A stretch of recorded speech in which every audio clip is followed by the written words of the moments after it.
Hi, it's Doug and Tanya back again from Des Moines 35. And this is an actual scenario that took place up in Ankeny, and we wanted to explain it to you so that you can understand how the state delegates get changed around at the end. I'm talking to you, Steve Kornacki. You should watch my videos. Okay, so we start off, we've got 85 total people at the caucus.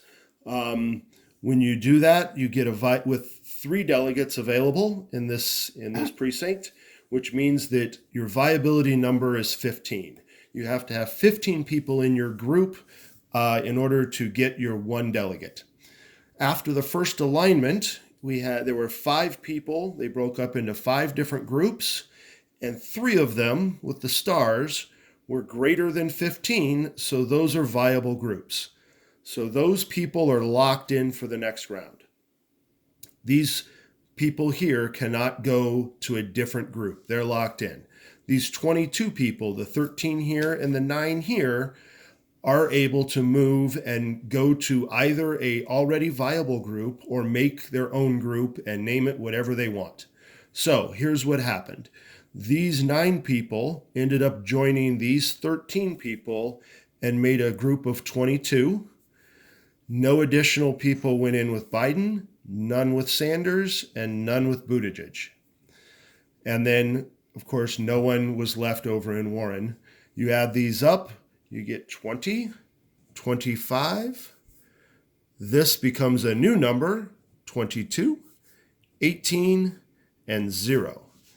At this point, you now have 4 groups that are above the viability number. So they would be given 1 delegate each. Unfortunately, 4 delegates total for the precinct is one more than you can give out. So you have to find the 1 group that is the lowest, and they lose their delegate. So you get 1, 1, 1, 0, 0 for a total of 3 delegates. Biden initially thought that they were going to get a delegate, but after the second alignment, they ended up losing it.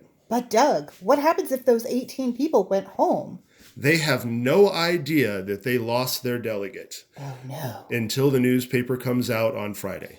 So even if you left your caucus thinking that you had a delegate, you might not unless you stayed till the end. And then, Doug, there's a lot of talk about coin tosses. Let's talk about what would have happened if Biden had had 22 people, just pretend, and then Amy's new group and Biden's group were both at 22.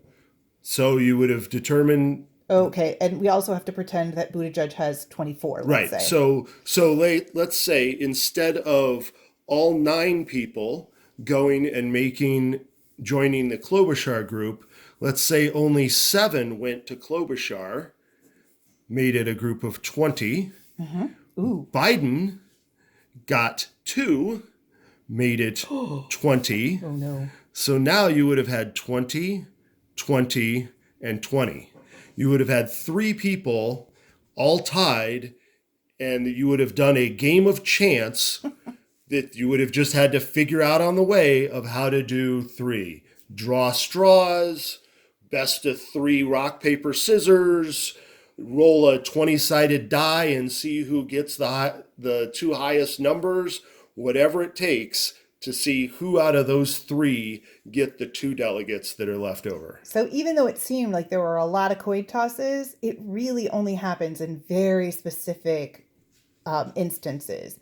And I do want to point out that there was a 3rd realignment in some cases. This case and the original case would have been a 3rd realignment because these 18 people, even though they had already been through 2 alignments, had just become not viable. So those 18 people can go to any other viable group. So not Warren, but Amy, Sanders, or Buttigieg.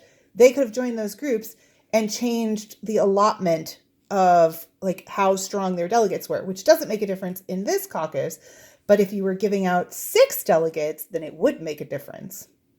I hope you guys are enjoying these videos and it helps you refute some of the misinformation about the Iowa caucus. Thanks for watching.